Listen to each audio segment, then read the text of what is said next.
دي بقى حاجة كده خيال. دي بقى مكوناتها صغنطوطة خالص، تكفي فردين كده او 3 بالكتير، وحاجة كده جميلة خالص. هنجيب بقى بيضاية طبعا بدرجة حرارة المطبخ، وهنحطها في بولة كده. طبعا لو في بيض تاني انا معلماكم ان انتوا تفتحوا البيض، ما تفتحوهوش كده مع بعضه كله، لكن لازم تفتحوه واحدة بواحدة، علشان ممكن يكون بيض مش كويس، فانتوا كده هتبهدلوا الكيك خالص. هنجيب ربع معلقة صغيرة من الفانيليا، وهتجيبوا ربع كوباية من السكر العادي، وتفضلوا تقلبوا بالمضرب اليدوي كده كتير جدا. لكن بصراحة انا ايدي وجعتني فاستسهلت الموضوع، فجبت بقى المضرب الكهربائي. لكن لو مش عندك مضرب كهربائي مش مشكلة خالص، قلبي كتير جدا بحيث توصلي للقوام اللي انا هوريهولك بعد شوية. يعني لازم قوام كده معين علشان الكيك يطلع معاكي هش وجميل وشكله حلو خالص ولذيذ كده في البق. فضل ده اضرب حوالي بقى 3 دقايق.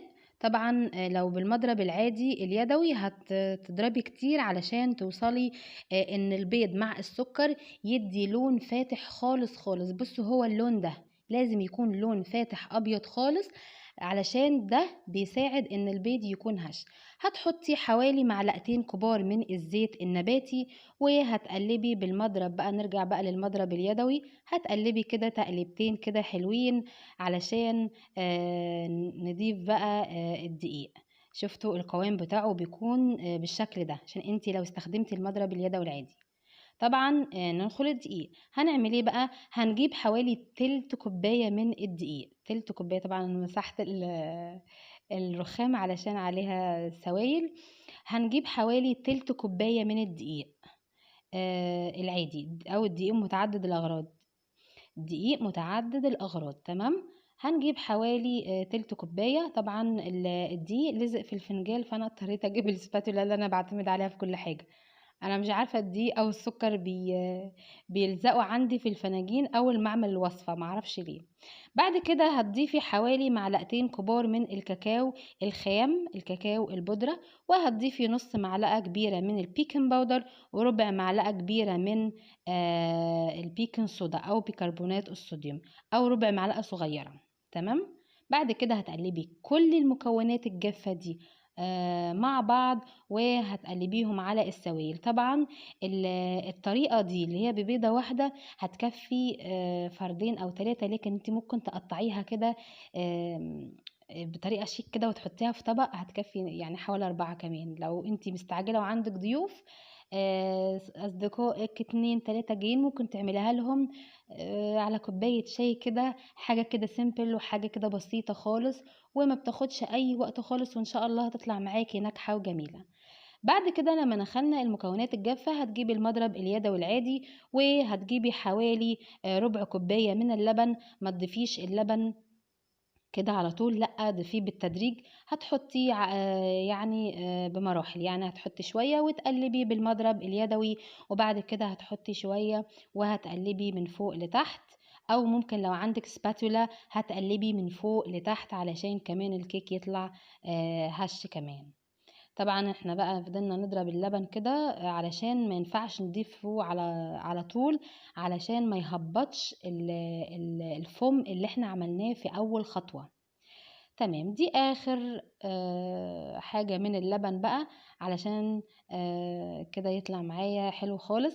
بعد لما خلصت بقى، طبعا اللبن اول ما تحطيه هتشيلي قصدي هتقلبي من فوق لتحت، او بالمضرب الويسك برضو هتقلبي بالراحة علشان الهواء ما يطلعش منك.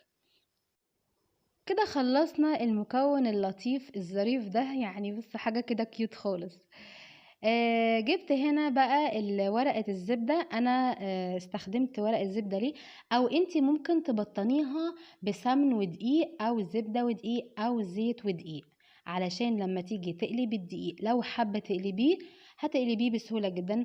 هتعملي ايه بقى؟ تجيبي فرشة تمسحيها بزيت كده، وتعملي القالب ده وتحطي ورق الزبدة علشان يلزق ويبقى ما بيبقاش كده متعرج ويبقى مش لطيف.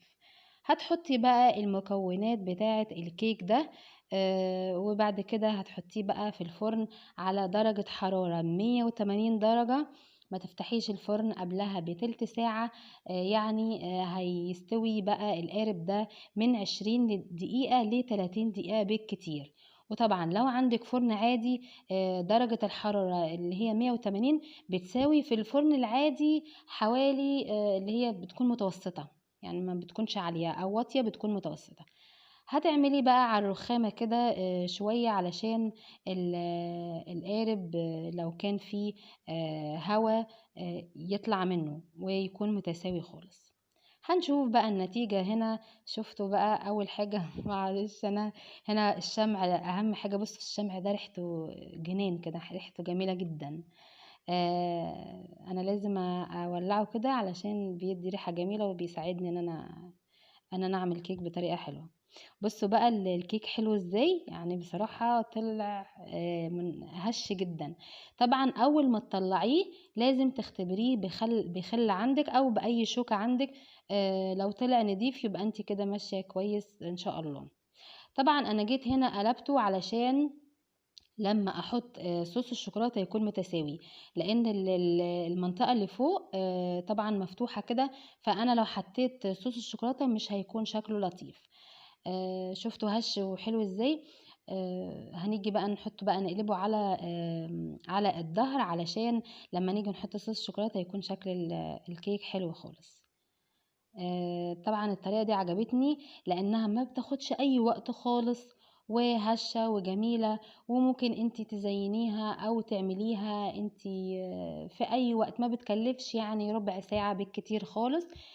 لو المكونات متوفرة عندك. شفتوا، حاسة ان هي شبه الساندوتش يعني حاجة حلوة خالص ولذيذة كده. انا كنت ماسكاها وانا فرحانة بصراحة، لان انا بحب اعمل في القارب ده قوي، بحبه جدا. هنا بقى اول ما تبرد حطي صوص الشوكولاته، اي صوص متوفر عندك. انا الصوص ده انا بعمله في البيت، وطبعا زي ما انا قلت لكم هسيب لكم الوصفه في صندوق الوصف. هتسقي بقى الكيك ده لكن بعد ما يبرد، يعني الكيك لازم يبرد الاول علشان ما تتشربش كل الصوص والصوص كده يختفي. طبعا التزيين طبعا زي انا قلت لكم من اول الفيديو، تزيين الكيكات دي على حسب ما تحبوا خالص. انا مش مأيداكوا باي تزيين، ده طبعا على حسب ذوقكم. انا جبت هنا شوكولاته اللي هي الحجر، وبدأت كده اوزعها توزيعات كده عشوائيه، بحيث ان هي تدي شكل كده حلو وجميل. جربوها وهتعجبكم ان شاء الله. لو اصدقائكم جايين ممكن تعملوها، حاجة كده خفيفة ولطيفة وما بتاخدش اي وقت، وان شاء الله هتعجبكم.